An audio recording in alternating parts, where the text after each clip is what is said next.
자, 오늘은 18장에 들어서서 두 번째 시간인데 제가 지금 기억이 안 나서 한번 여쭤볼게요. 지난주 제가 사부 했나요? 사부 안 했죠? 예, 그러니까 이 문맥이 좀 끊어져서 오늘 본문이 10절부터입니다. 그래서 8절부터 좀 설명을 앞서 드리고 들어가도록 하죠. 8절 보시면 예수께서 겟세마네 동산에서 이제 체포가 되기 직전입니다. 예수께서 대답하시되 너희에게 내가 근이라 하였으니 나를 찾거든 이 사람들이 가는 것을 용납하라. 무슨 얘기냐면 너희들이 찾는 사람이 나다. 그리고 그 목적이 이루어졌다면 나만 잡아가고 여기 함께했던 제자들은 돌아가도록 허락을 해라. 이 뜻입니다. 그러니까 예수님은 물리력에 의해서 억지로 잡혀가는 것이 아니라 사실은 스스로 자신을 그 죽음에 내어 놓으시는 거죠. 그래야만 됐던 이유가 있습니다. 9절 보시면 이는 아버지께서 내게 주신 자 중에서 하나도 잃지 아니하였사옵나이다 하신 말씀을 응하게 하려 함이로라. 자, 앞을 잠깐 보실까요? 무슨 얘기냐면 내가 너희들에게 힘이 없어 잡혀가는 것이 아니고 내가 그럼에도 불구하고 내 자신을 너희의 손에 내어주는 것은 하늘 아버지께서 내게 맡긴 하나님의 사람들을 한 명도 잃어버리지 않고 다 구원을 하기 위해서다. 그 뜻이에요. 그 이유 때문에 내가 왔고 나는 그 이유 때문에 스스로 나 자신을 너희 손에 넘겨주는 것이다. 목적은 하나다. 아버지께서 내게 주신 자들에게 한 사람도 손상이 입히지 않고 다 구원해내기 위해서. 그 뜻이에요. 그리고 이제 오늘 본문을 보세요. 10절. 이에라는 말은 대등 접속사입니다. 이게 무슨 경우 때 이 접속사를 쓰냐 하면 앞에 한 설명을 보충 설명하기 위해서. 그래서 지금부터 소개되는 몇 가지 이야기 토막은 그것을 설명하기 위해서, 앞의 내용을 설명하기 위해서 전개되는 흐름과 스토리라는 것을 염두에 두실 필요가 있다 그 말이에요. 자, 이에 시몬 베드로가 칼을 가졌는데 그것을 빼어 대제사장의 종을 쳐서 오른편 귀를 베어버리니 그 종의 이름은 누굽니까? 말고. 자, 앞을 보십시오. 다른 복음서에는 누가 칼을 빼어들었는지도 소개가 없고 그 제자 중 하나예요. 또 누구의 귀를 베었는지도 이름이 소개되어 있질 않아요. 근데 유독 요한만 이 두 가지를 다 밝힙니다. 베드로가 빼어들었고 말고라는 종이 귀배임을 당했다. 이걸 밝혀요. 그렇다면 요한은 이 사건을 굉장히 중요하게 봤다는 강조점이 됩니다. 우선 말고 입장에서 설명을 먼저 할 것이고 베드로 입장에서 설명을 뒤에 할 겁니다. 그러니까 순서대로 이 설명을 좀 들어두시기 바랍니다. 말고라는 말은 영어 성경에 보면 말쿠스라고 되어 있어요. 말쿠스. 근데 이 이름이 놀랍게도 세머적 문법을 쫓자면 왕이라는 뜻이에요. 그러니까 이런 뜻이 돼요. 지금 왕으로 살아야 될 사람이 누구의 종노릇을 하고 있다는 얘기예요? 대제사장의 종노릇을 하고 있다는 얘기예요. 아니 대제사장의 종로로 다니는 게 나쁜가? 이 대제사장은 불법한 자들입니다. 그러니까 뭐의 종노릇을 하고 있다는 거죠?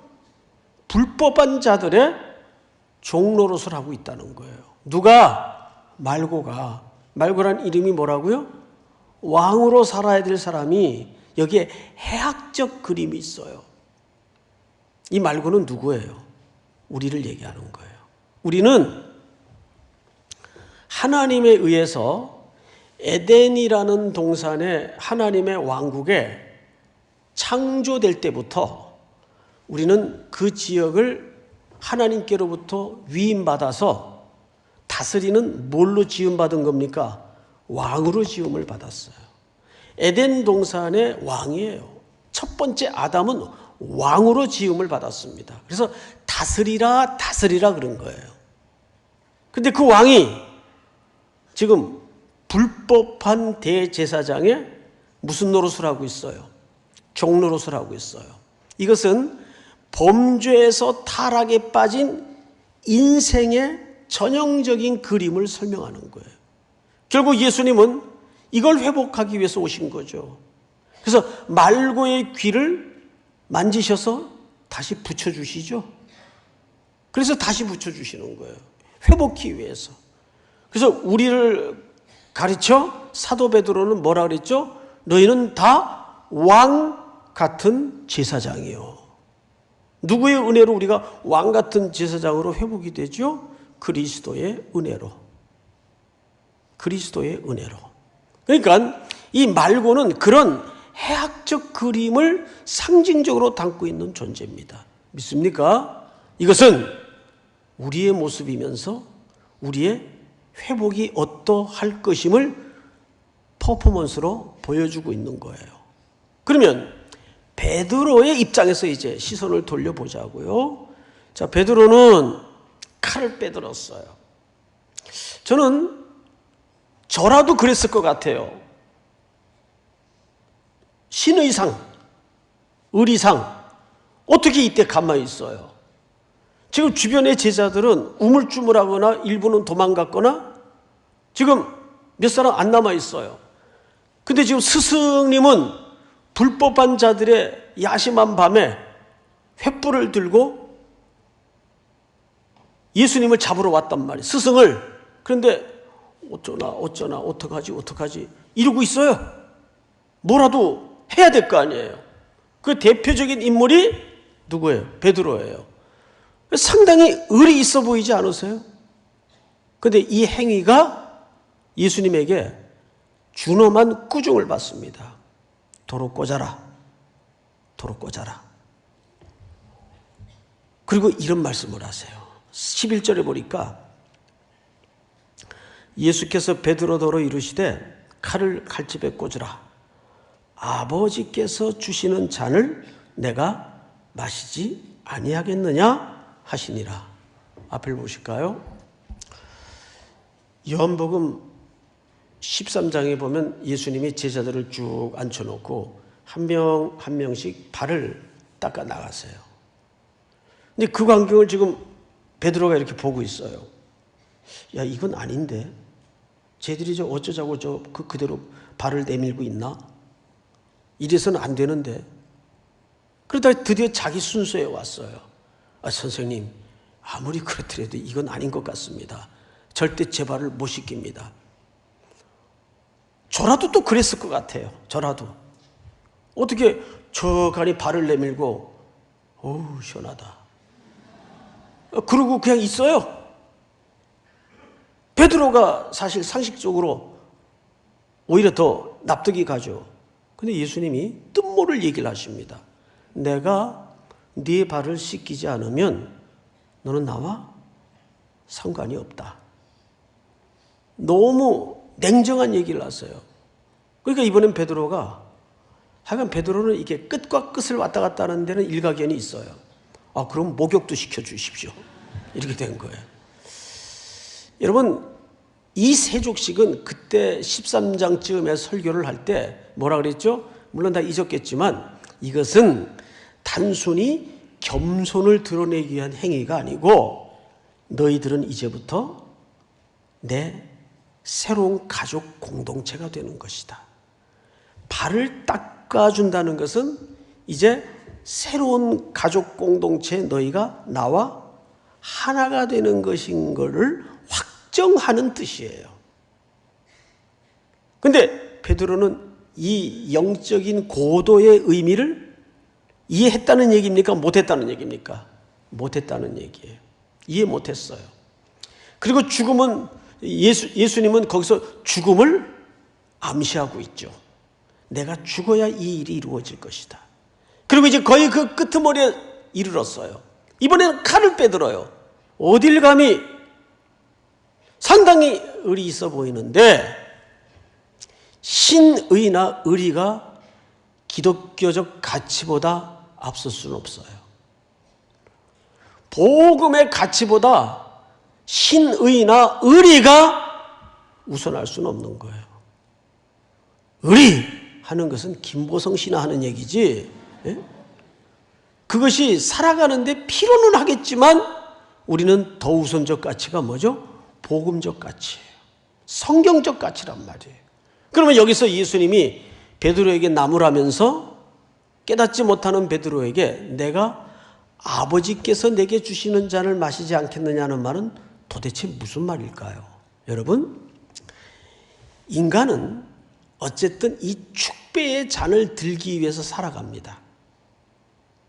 시편 23편에 보면 순례길을 다한 순례자에게 내 잔이 넘치나이다라는 고백을 듣게 돼요. 그 잔 안에는 아버지께서 부어주신 축복의 생명의 잔이 가득 채워져 있을 겁니다. 그런데 그리스도를, 하나님을 알지 못하는 인생에게는 또 다른 잔이 들려져 있어요. 그들이 드는 축배의 잔은 뭐죠? 세상의 성공과 욕망과 탐욕이 채워진 잔일 거예요. 그 잔을 시편 기자는 이렇게 얘기해요. 11편 띄워주세요. 다 같이 시작. 악인에게 그물을 던지시니 불과 유황과 태우는 바람이 그들의 잔에 소득이 되리로다. 네, 그들의 손에도 축배의 잔이 들려져 있는데 그 잔 안에는 사실상 그들이 꿈꾸던 모든 것들이 채워지겠지만 그것은 결국 하나님의 시각에서는 재앙에 불과하다 그 말이죠. 돼지가 도살할 위해서 살찌용을 받는 것처럼 똑같은 이치입니다. 우리는 두 잔 중에 하나를 들게 돼요. 그러면 우리는 원래 어느 쪽에 있었어요? 이쪽에 있었어요. 세상의 가치관에 묶여서 세상의 성공과 야망을 쫓아 불나방처럼 불구덩인 줄 모르고 거침없이 달려들던 인생을 살았을지도 몰라요. 하나님의 은혜 없었으면. 그런데 대신 이 잔을 누구에게 마시우게 했다는 겁니까?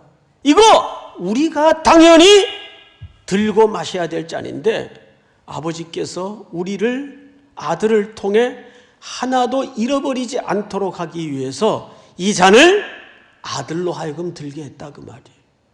아들로 하여금 마시게 했다 그 말이에요. 아들은 이 잔 마시움이 너무 괴롭고 아프고 힘들어서 이 체포되기 직전 날 밤 제자들을 데리고 동산 안으로 들어가셨어요. 겟세마네 동산이죠. 거기서 뭐 하셨습니까? 제자들과 함께 밤이 맞도록 혹독한 기도의 시간을 갖게 됩니다. 하늘 아버지와 무릎을 맞대고 이렇게 기도하세요. 아버지, 지금이라도 할 수만 있다면 이 잔이 내게서 지나가게 하옵소서. 왜? 다가올 고통이 싫어서가 아니라 잠시라도 떨어질 아버지와의 결별이 너무 아프기 때문에 그게 너무 혹독해서 할 수만 있다면 이 잔을 내게서 지나가게 하옵소서. 근데 그 기도는 아버지의 계획에 순복하는 것으로 결정되어집니다. 그러니까 기도란 뭐냐 하면 내 요구를 관철시키는 것이 기도가 아니고 하늘 뜻에 순복하는 것이 기도입니다. 내 원대로 마옵시고 아버지의 뜻이 이루어지기를 원하나이다. 그리고 기도를 끝맺죠. 그때 불법한 무리들이 저기서 밤을 더듬어 가면서 횃불을 들고 참 빛이신 예수님을 작은 불빛을 의지해서 체포하러 오는 광경을 만나게 되는 거예요. 그런데 그 밤에 예수님과 함께 했던 제자들은 뭐 했어요? 뭐 했어요?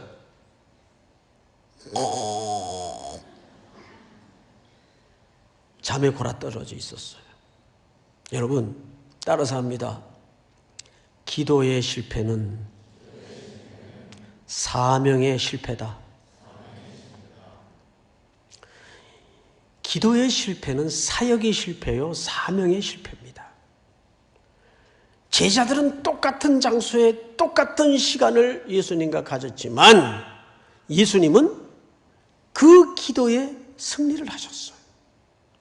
그 승리는 아버지께서 내게 주는 잔을 내가 마시지 않겠느냐, 순종으로 끝이 났어요. 근데 제자들은 육신의 고난을 이기지 못하고 잠에 골아 떨어져 있었어요. 예수님이 얼마나 그 광경이 안쓰럽고 아팠던지, 너희가 한시라도 나와 깨어 있을 수 없었더냐, 이렇게 꾸지람을 합니다. 그 실패의 자리는 예수님을 쫓는 실패의 자리로 귀결이 되고 마는 거예요. 다시 한번 할까요? 기도의 실패는 사명의 실패다. 그래서 여러분, 공적으로 기도할 수 있는 자리면 절대 빠지지 마세요. 가장 최고의 준비는 기도고 가장 최고의 일은 기도이어야 합니다. 거기서 승패가 나는 거예요. 믿습니까? 자, 그 다음 성경을 좀 볼까요? 12절. 이에 군대와 천부장과 유대인의 아랫사람들이 예수를 잡아 결박하여 온 레벨의 권력자들이 다 들러붙었어요. 드디어 예수님은 결박당합니다. 13절 시작. 먼저 안나스에게로 끌고 가니 안나스는 그의 대제사장인 가야바의 장인이라. 여러분, 앞으로 이 안나스에 대해서, 가야바에 대해서 이제 설명을 할 텐데, 안나스도 이때 대제사장이에요. 이 사람은 사실상 종교 권력의 실세입니다. 그리고 그 장인이 안나스고 그 사위가 가야바예요. 가야바는 현직 대제사장이에요. 자, 14절. 가야바는 유대인들에게 한 사람이 백성을 위하여 죽는 것이 유익하다고 공고하던 자로라. 이게 무슨 말이냐 하면 앞에 어떤 얘기를 했었어요. 가야바가 대제사장으로서. 11장을 좀 띄워주세요. 요한복음 제가 읽습니다. 한 사람이 백성을 위하여 죽어서 온 민족이 망하지 않게 되는 것이 너희에게 유익한 줄을 생각하지 아니하는도다. 무슨 얘기냐 하면 예수님이 여기저기 다니면서 복음을 선포하고 무리들을 자꾸 데리고 다니고 사람들이 쫓고 그러다 보니까 사회의 기존 질서가 흔들려요. 기득권의 기존 질서가 자꾸 시끄러워져요. 이때 대제사장 가야바가 걱정을 한 거예요. 야, 이러다가 이거 로마가 다시 우리를 침략해서 성전을 무너뜨리고 백성들을 이거 다 몰살시키면 이거 어떻게 되는 거야? 저 한 사람 때문에. 차라리 이게 낫겠다. 저 사람을 죽여서 이 백성을 살리는 게 낫겠다. 아주 상식선에서 생각을 한 거예요. 근데 그 말이 가야바가 한 말인데 성경은 이렇게 소개를 해요. 다음 절 시작. 이 말은 스스로 함이 아니요 그의 대제사장이므로 예수께서 그 민족을 위하시고. 52절. 또 그 민족만이 위할 뿐 아니라 흩어진 하나님의 자녀를 모아 하나가 되게 하기 위하여 죽으실 것을 미리 말함이로라. 가야바는 이게 무슨 뜻인지도 모르고 한 말이에요. 근데 이 말은 또 아이러니하게도 이루어집니까? 이루어지지 않습니까? 지금 이루어지고 있어요. 그 한 사람이 체포되어 좀 죽음 직전에 있어요. 그것도 누구의 손에? 가야바의 손에 신문을 받기 위해 서 있단 말이에요. 어떠세요? 그러니까 이런 거예요. 악인은 정말 악해요. 야, 어떻게 저렇게까지 악할 수 있나, 인간이. 근데 그것도 지 맘대로 하는 게 아니에요. 그것도 일정 부분 악의 불쏘시개로 쓰임받고 있다는 걸, 그 시각을 놓쳐서는 안 돼요. 그러니까 너무 그 사람을 욕하지 마세요. 긍휼히 여기세요. 열심히 쓰임 받는구나. 예? 그러면 별로 이렇게 미움도 안 들어요. 직장에도 보면 그런 유가 한두 명씩은 꼭 있잖아요. 야, 저 사람은 어떻게 사고 구조가 저래? 예? 열심히 쓰임 받는 거예요. 가야바도 자기가 민족을 위해서 한 사람이 죽어야 돼. 근데 정말 예수님은 그 민족을 뛰어넘어서 하나님이 자기에게 맡긴 영혼들을 살리기 위해서 지금 죽으셔야 했다고요. 그 말이 이루어지고 있어요. 52절이 그 말이에요. 다 같이 다시 한번 52절만 시작. 또 그 민족만 위할 뿐 아니라 흩어진 하나님의 자녀를 모아 하나가 되게 하기 위하여 죽으실 것을 미리 말함이로라. 누구 입을 통해서 하나님이 말씀하세요? 가야바의 입을 통해서. 가야바의 입을 통해서. 그리고 성경을 좀 보십시다. 15절. 시몬 베드로와 또 다른 제자 한 사람이 예수를 따르니 이 제자는 대제사장과 아는 사람이라. 자, 여러분 여기 베드로 이름은 나와 있는데 또 다른 제자 한 사람이 누굽니까? 아니 이왕이면 베드로 이름 밝혔으면 이 제자 이름도 밝히는 게 상식일 텐데 이 제자 이름은 안 써놔요. 성경 기자가.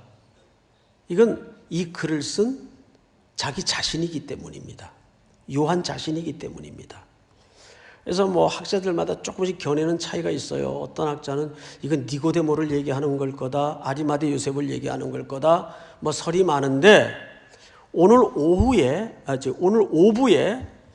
설교해 주실 D.A. 카슨이라는 이 세계적인 신학자는 그의 책에서 사도 요한이라고 정확히 설명을 해 놓습니다. 그런데 개연성으로 봐서 사도 요한이 사실은 정설입니다. 어쨌든 자기 이름을 밝히지 않아요. 이 제자는 자기 대제사장과 아는 사람이라 안면이 있었던 모양이죠. 예수와 함께 대제사장이 집들에 들어가고 이제 예수를 끌고 들어가니까 이 사람도 따라 들어간 거예요. 왜? 대제사장하고 안면이 있었으니까 들어가고 이때 16절 베드로는 문 밖에 서 있게 돼요. 못 들어갔어요. 베드로는. 그러니까 대제사장을 아는 그 다른 제자가 나가서 문 지키는 여자에게 말을 해가지고 베드로를 데리고 들어옵니다. 그러니까 이 다른 제자가 요한이 베드로를 데리고 뜰 안으로 데리고 들어오는 거예요. 이때 그 문 지키는 여자가 여종이 베드로에게 말합니다. 너도 이 사람의 제자 중 하나가 아니냐? 이걸 헬라어 문법에 맞게 뉘앙스를 그대로 살리자면 이렇게 물은 겁니다. 너도 그 사람 제자인 것 같은데? 이렇게 물은 거예요. 문 지키는 여종이. 그러면 이 뉘앙스로 봐서 얘는 베드로가 예수님의 제자라는 걸 모르고 물은 겁니까? 알고 물은 겁니까? 이거 알고 물은 거예요. 보니까 저 사람 제자 맞는데? 아니야? 이렇게 물은 거예요. 이때 당황한 베드로가 딱 잡아댑니다. 첫 번째 부인이에요. 아니다. 자, 볼까요? 너도 이 사람의 제자 중 하나가 아니냐 하니 그가 말하되 나는 아니라 하고 18절 다 같이 시작. 그때가 추운 고로 종과 아랫사람들이 불을 피우고 서서 쬐니 베드로도 함께 서서 쬐더라. 여러분 불을 지폈고 불을 피웠다는 것은 이 시간이 야심한 밤이라는 뜻이에요. 그러면 재판과 신문은 이 시간에 절대 해서는 안 되는 불법의 시간이에요. 시간이 정해져 있어요. 공회도 소집되질 않았어요. 그러니까 모든 게 지금 불법으로 진행이 됩니다. 게다가 스승을 앞에 놓고 이 제자는 어린 여자아이 앞에서 첫 번째 부인이 이루어집니다. 그리고 그 서 있는 장소가 그 무리들이 추위를 피하기 위해서 피워놓은 숯불가에 서서 그들의 겹불을 쪼이면서 스승을 배반해요. 그런데 이 불이 안트라키아라는 말을 써요. 안트라키아. 이 안트라키아라는 말은 정확하게 요한복음 21장 9절에 이렇게 소개됩니다. 띄워주세요. 시작. 육지에 올라보니 숯불이 있는데 그 위에 생선이 놓였고 떡도 있더라. 자, 예수님이 좌절해서 고향으로 내려가 다시 그물질을 하고 있는 뿌연 새벽에 해변가에다가 뭘 피워놔요? 숯불을 피워놔요. 이 단어가 안드라키아입니다. 이것은 영화 기법상 기호와 같은 암시장치예요. 베드로가 새벽녘에, 아직 동이 트기도 전 새벽녘에 이 숯불을 봤을 때 베드로의 뇌리에 뭐가 쑤시게 아파왔을까요? 이 뜰에 그날 밤 새벽이 밝아오기 전에 겹불을 쬐며 스승을 부인하던 자기의 모습이 얼마나 몸서리치게 떠올랐을까요? 예수님은 아무 말 없이 그 숯불을 피워놓고 밥 먹자. 오늘식으로 얘기하면 밥은 먹고 다니니? 그렇게 물은 거예요. 밥은 먹고 다니니? 밥 먹자. 여러분, 근데 이 배반의 장면을 또 한 군데 보십시다. 25절 보세요. 시몬 베드로가 서서 불을 쬐니 안드라키아입니다. 여기서 불도, 역시 이 불도 불법한 무리들이 불법한 시간에 피워놓은 추위를 피하기 위한 그 겹불을 베드로도 쪼이면서 사람들이 물었죠. 너도 그 제자 중 하나가 아니냐? 베드로가 부인하여 이르되 나는 아니라 하니. 여러분, 그리고 27절을 한번 같이 볼까요? 시작. 이에 베드로가 또 부인하니 곧 닭이 울더라. 그 유명한 닭 얘기가 나옵니다. 닭 얘기. 닭은 우리 손흥민 선수가 뛰고 있는 토트넘의 심벌이죠. 예. 이 닭에 대해서 너무 이렇게 의미를 두지 마세요. 그러니까 바로 이 닭소리를 듣고 닭소리 때문에 베드로가 회개를 한 게 아닙니다. 그때 닭이 울었을 뿐이에요. 예수님의 예언이 성취되는 것을 정확히 설명하기 위해서. 자, 그러면 지금 우리는 요한복음 오늘 18장에서 두 군데서 세 차례에 걸쳐 부인하는 가장 사랑했던 제자의 배반에 너무 뼈아픈 모습을 보았어요. 근데 그 기록, 양쪽 기록 사이의 가운데 토막에 어떤 이야기가 설치되어 있는가를 봐야 돼요. 마치 샌드위치처럼. 자, 18절을 보세요. 바로 그 샌드위치 가운데 부분에 해당하는 기록들이죠. 19절. 대제사장이 예수에게 그의 제자들과 그의 교훈에 대하여 물으니, 그리고 24절로 가서 다 같이 시작. 안나스가 예수를 결박한 그대로 대제사장 가야바에게 보내니. 자, 앞을 보실까요? 그 여기만 해도, 이 본문만 해도 벌써 대제사장이 몇 명 등장합니까? 2명 등장해요. 19절에 말한 대제사장은 안나스, 장인을 얘기하는 거예요. 근데 그 장인을 여기 둘러서 있는 사람들이 뭐라고 부르고 있습니까? 대제사장이라고 부르고 있어요. 근데 그 대제사장이 사위 대제사장에게 예수를 넘겨요. 그러니까 안나스에게서 가야바로 넘어가는데 둘 다 이 시대의 대제사장으로 불리워지고 있다 그 말이에요. 근데 실제 대제사장은 가야바예요. 자, 그러면 여러분 상식선에서 한번 물어볼게요. 대제사장은 구약의 율법대로라면 한 시대에 2명입니까? 3명입니까? 1명입니까? 1명이어야 맞아요. 그리고 레위 지파의 아론의 후손들에게만 이 제사장직을 하도록 율법이 명하고 있어요. 그런데 여기만 해도 벌써 대제사장이 어쨌든 두 명이 등장을 해요.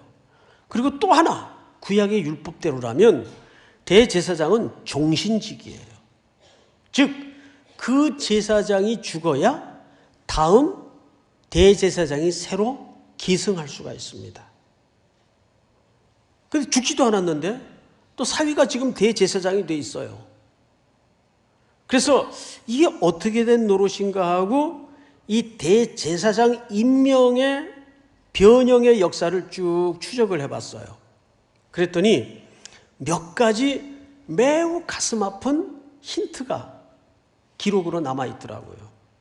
자, 이들이 BC 700년경에 BC 600년경에 이스라엘과 유다가 다 포로로 붙들려 갔어요. 그러고 나서 해방 후에 느헤미야를 통해 에스라를 통해 스룹바벨을 통해 이들이 고토로 돌아와야 되는데 백성들은 다 신앙의 자유를 찾아 무너진 황폐한 고향 땅을 돌아와요. 그런데 너무너무 가슴 아프게도 대제사장 혈통들이 돌아오질 않아요. 왜요? 이미 그들은 그 바벨론이라는 문명의 세계에서 물질의 호화로운 매력에 빠져 있기 때문에 돌아오지 않는 거예요. 그때부터 이 대제사장직은 돈으로 거래가 되어서 임명이 되어지기 시작합니다.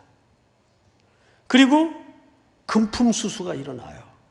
그러니까 성직 매매가 이 제사장직을 통해서 벌어져요. 그럼 그게 무슨 얘기가 됩니까? 그들의 타락은 이스라엘 종교의 타락을 가져왔고 많은 스캔들이 벌어져요. 특별히 안나스는 로마 총독에 의해서 임명된 제사장이에요. 가장 끔찍한 사례죠. 대제사장직을 주군에 해당하는 로마 권력이 임명을 해요. 그런데 안나스는 워낙 줄을 잘 타는 사람이에요. 그래서 사바사바 해가지고 자기가 나쁜 스캔들로 파직이 되니까 그 5 아들들에게 이 제사장직을 조금씩 하도록 1년, 2년 하도록 물려주다가 그 아들마저도 실패를 해요. 그러니까 이제는 누구에게까지 제사장직을 계승한 겁니까? 사위까지 제사장직을 대물림한 거예요. 이 정도 되면 이 집안이 한 몇십 년을 제사장직만 해먹습니다. 이 집안이.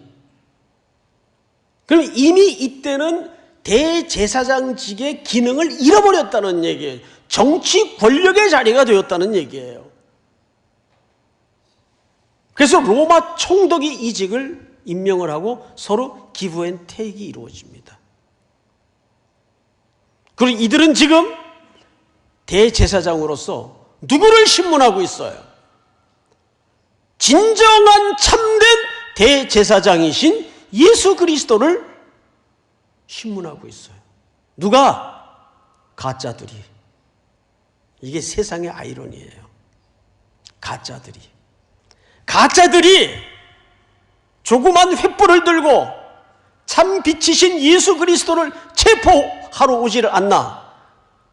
불법한 시간에 불법한 장소에서 불법한 대제사장들이 참된 대제사장을 지금 수치를 주고 모욕을 주고 신문을 하고 있어요. 나중에 어떤 일이 벌어지는가? 성경을 좀 보십시다. 20절 예수께서 대답하시되 내가 드러내놓고 세상에 말하였노라. 모든 유대인들이 모이는 회당과 성전에서 항상 가르쳤고 은밀하게는 아무것도 말하지 아니하였거늘 어찌하여 묻느냐. 내가 무슨 말을 하였는지 들은 자들에게 물어보라. 그들이 내가 하던 말을 아느니라. 22절 시작. 이 말씀을 하심에 곁에 섰던 아랫사람 하나가 손으로 예수를 쳐서 이르되 내가 대제사장에게 이같이 대답하였느냐 하니. 예, 여기 이 사람들도 안나스를 대제사장으로 부르고 있죠. 근데 이 아랫사람들이 예수님을 어떻게 했어요? 때려요. 예수님을 때립니다. 그리고 19장 3절을 보세요. 앞에 가서 이르되 유대인의 왕이여 평안할지어다 하며 손으로 때리더라. 이건 빌라도의 신문 앞에 벌어졌던 일이에요. 계속 예수님은 매를 맞습니다. 여러분, 이것은 아프라고 때리는 의미보다는 수치와 모욕을 주는 거예요. 이스라엘 사람들은 가장 생명 같은 문화가 체면 문화예요. 근데 이렇게 수치와 모욕을 거짓 대제사장 앞에 신문당하며 기꺼이 자기 목숨을 십자가에 내어주기 위해서 걸어가신 예수님 중앙에 놓고 이 샌드위치 구조처럼 양쪽에서 베드로가 3차례에 걸쳐 이 스승을 어떻게 하죠? 배반합니다. 모릅니다. 난 아닙니다. 여러분, 이거는 시간적 배열이 아니라 의도적 배열이에요. 즉, 베드로는 평소에도 예수님 앞에, 제자들 앞에 뭐라고 호언장담했죠? 이 사람들은 다 선생님을 버릴지라도 저는 죽을지언정 그럴 일 없을 겁니다. 이 신실하지 못한 제자를 향해서 여전히 신실하신 예수님의 사랑은 자기를 기꺼이 십자가에 내어놓으시는 거예요. 이 대조를 드러내고 싶었던 겁니다. 여러분, 그러면 우리는 결론으로 이 이야기를 통해서 뭘 건져내야 될까요? 우리는 배반하지 말아야 되겠다. 그 정도일까요? 아닙니다. 인간이 그런 결심으로 그렇게 괜찮은 사람이 될 수가 없습니다. 오늘 이 자리에는 깊은 낙심, 자기 절망, 자기 한계 앞에 서서 내가 그렇지 뭐. 이런 신앙생활을 가장 방해하는 게 교만이 아니라 낙심이에요. 좌절이에요. 좌절만큼 무서운 교만이 없어요. 우리는 이 사건을 통해서 그쪽의 시선보다는 오히려 나는 좌절할 수 없는 근거에 서 있구나. 이 제자를 끝까지 부활하신 주님이 추적하셔서 그 디베랴 바닷가에서 숯불을 피워놓으시고 물었던 질문 하나는 딱 한 가지예요. 너 나 사랑하니? 너 지금도 나 사랑하니? 이 모든 것들보다 너 나 사랑하니? 이렇게 물으셨어요. 체면불구하고 베드로는 3번에 걸쳐 같은 대답을 합니다. 아가파스메, 아가파스메, 아가파스메. 무슨 뜻일까요?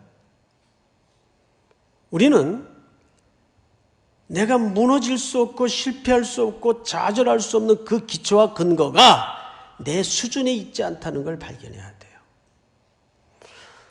예수 그리스도의 십자가에 죽으시는 그 끝까지 내 생명을 위해서 책임지시는 그리스도의 사랑의 신실함에 내가 서 있구나. 내가 좌절할 이유도 없고 실패할지라도 나를 다시 일으키시고 건지시는 그리스도의 성실한 사랑 앞에 내가 묶여 있구나. 다시 눈물을 머금고 일어설 수 있는 진짜 용기가 여기에서 시작되는 거예요. 십자가에서 나를 위해 죽기까지 사랑하신, 아침마다 새로운 은혜로 내게 부어주시는 하나님의 성실 앞에, 그분이 나를 위하여 얼마나 성실하신 분이며 그 성실하심이 얼마나 나를 위하여 진득하신 분인가를 우리가 붙들고, 나를 바라보면 좌절투성이고 절망투성이일지라도 그것이 내가 이 땅에 서 있을 이유도 안 되고 근거도 안 된다는 겁니다. 우리의 기초와 우리의 근거는, 새로운 출발은 십자가 앞에서, 십자가 앞에서 내 삶의 이유를 새롭게 발견하는, 그분이 나를 여기까지 사랑하셨구나. 믿습니까? 그 사랑에 매인받는 새로운 11월이 될 수 있기를 주님의 이름으로 축복합니다. 다 일어나십시다.